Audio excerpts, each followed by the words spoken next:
Hello everyone welcome to my channel Miss Sen और आमी इंद्राणी। আমি যখনই বড় ব্লগ বানাই তোমাদেরকে বলি আমি হাজার হাজার বছর পর ভিডিও বানাচ্ছি। এই ভিডিওটাতে আর নতুন কিছু বলছি না, কারণ সত্যি অনেক দিন পর আবার বড় ব্লগ বানাচ্ছি। তো ব্যাপার হচ্ছে যেটা, এই যে সেজে গুজে রেডি হয়ে গেছি, কারণ আমি যাব গ্রামের বাড়ি। আর আমি মানে এর আগে যখনই আর কি গ্রামের বাড়ি যাই, আমার সাথে নাই মা নাই ভাই নাই ঠাকুমা থাকে, কিন্তু আমি এবার একাই যাচ্ছি। আর তার কারণ হচ্ছে গ্রামের বাড়িতে এই সময়টা, মানে গ্রামের বাড়ি ওইখানে আর কি তোমার বড় করে কীর্তন হয়। এবার আমি না মানে কখনো কীর্তন দেখিনি, কীর্তনের মেলায় গেছি কিন্তু কীর্তন সেই অর্থে শুনিনি। তো এবছর আমার ইচ্ছে হয়েছে আমি একটু দেখবো ব্যাপারটা কি কেমন হয়, কত সুন্দর করে হয়, আর অনেক নাকি মানুষ আসে, শুধু শুনেইছি, তো সেটা দেখা উচিত, সেটাই দেখবো এবছর। আর ওখানে আমি পিসির সাথে বোনের সাথে সকলের সাথে যাব, পিসির বাড়িতেই থাকবো। তো কি কি হতে চলেছে এই ভিডিওটাই আমি নিজেও জানি না, মানে কি কি আমি দেখতে চলেছি, আর যা যা হবে সেটাই তোমাদের সকলের সাথে শেয়ার করব। এই ভিডিওটা শেষ অবধি দেখতে থাকো। এই যে আমি ঠাকুমাকে বললাম এসো একটা ভিডিও করব, অমনি ঠাকুমা কি করলো বলো তো, তাড়াতাড়ি করে এই যে ঘোমটা টোমটা দিয়ে একদম চশমা টশমা পরে সাজুনি বুড়ির মতো একদম চলে এসেছে।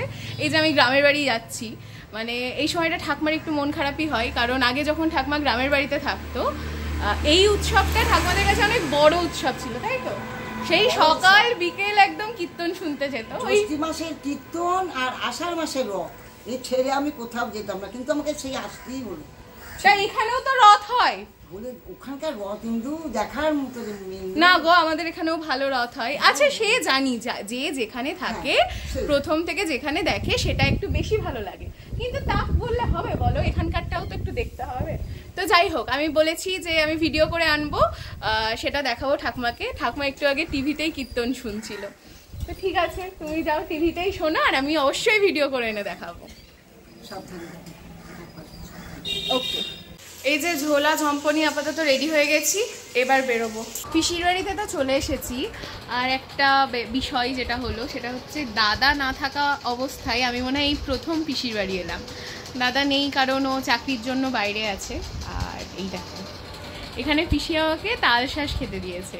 এবার সব থেকে সুন্দর বিষয় কি জানো, সেটা হচ্ছে এই তালশাঁসটা হচ্ছে পিসিদেরই মানে গাছের, আমি আসবো বলে একজনকে দিয়ে পাড়া করিয়েছে। কি সুন্দর না? বোনকে সাথে নিয়ে চলে এসেছি কীর্তন তলায়, এবার যাবো আর কি ওই যেখানে কীর্তন হচ্ছে সেখানে। তার আগে এটা হচ্ছে মন্দির, তোমাদেরকে দেখাচ্ছি, দাঁড়াও।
তুই যেমন চোর, তোর বন্ধুগুলো তেমন চোর।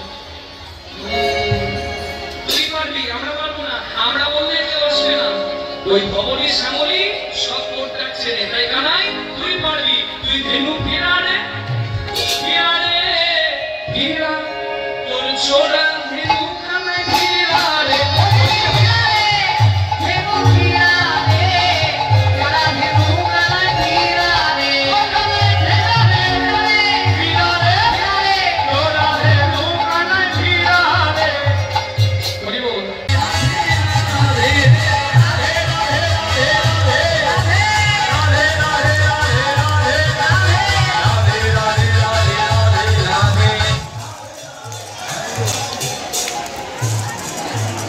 কীর্তন তো একটুখানি দেখেছি, কিন্তু ব্যাপার হচ্ছে যা গরম, খুব ভয়ঙ্কর খারাপ অবস্থা আমার, যে আমি আর মন দিয়ে ফুচকা খেতে চলে এসেছি। জল ফুচকা খাওয়া হয়ে গেছে, এবার আবার এই চাট ফুচকাও নিয়ে নিয়েছি, খাওয়া শুরু করে দিয়েছে। কেমন গরমে একমাত্র শান্তির বিষয় হচ্ছে এইটা, এটা যেন শুধুমাত্র 10 টাকা দাম নিয়েছে, আর গ্লাসটা দেখো সুন্দর ঢাকা ঢাকা গ্লাসে দিয়েছে, খুব ভালো লেগেছে দিয়ে ব্যাপারটা। কীর্তন দেখে মেলা ঘুরে চলে এসেছি অনেকক্ষণ আগেই। ব্যাপার হচ্ছে এখানে সারা রাত জুড়ে কীর্তন হয়, তো পিসি বলেছে ভোরবেলা নিয়ে যাবে, কিন্তু ব্যাপার হচ্ছে আমি কত উঠতে পারবো সেটাই হচ্ছে বড় গল্প। তো দেখা যাক, কালকে সকালবেলাতে মন্দিরেও পুজো হবে, কতটা কি যেতে পারি, মানে যদি যাই অবশ্যই সেটা ভিডিও করে তোমাদের সাথে শেয়ার করব।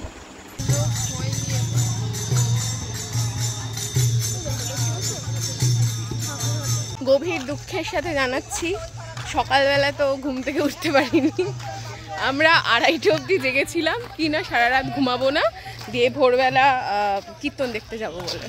তো তাও মানে তারপরে ঘুমিয়ে আমি শুধু জাগিনি, বোনকেও জাগিয়ে রেখেছিলাম, তারপরে কি হলো ব্যাপারটা আর যেতে পারলাম না।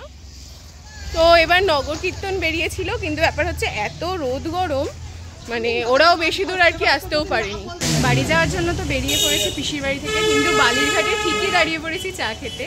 মা ঠাকুমা ভাই যখনই থাকে তখনই তো দাঁড়ায়, একমাত্র বাবা শুধু দাঁড়ায়, তো একা আছি, চা খেতে দাঁড়িয়ে পড়েছি। ওপরে শর্টটর দিয়ে সুন্দর চা। পিসির বাড়ি থেকে বাড়ি এসেছি তো অনেক আগেই, আর তবে ওই তারপরে একটু কাজ টাজ ছিল তাই একটু ব্যস্ত হয়ে গেছিলাম। তবে তোমার বিকেলের দিকে ভেবেছিলাম আর একবার মন্দিরে যাব, কিন্তু দুপুরের পরে এত গরম ছিল, পিসির শরীরটা একটু খারাপ লাগছিল, সেই জন্য আর মন্দিরে যাইনি। এবার আজকে কি হয়, সকাল থেকে মোটামুটি একটু কীর্তন হয়, তারপরে মালসা ভোগ দেওয়া হয়, মানে ওই সরাতে করে মহাপ্রভুকে ওই চিড়ে দই এরকম ভোগ দেওয়া হয়, তো সেটা এনেছিল পিসির বাড়িতে আর কি, ওখানেই খাইটাই। আমি আবার বাড়ির জন্য পিসি পাঠিয়ে দিয়েছিল, সেটা আবার নিয়ে এসেছি।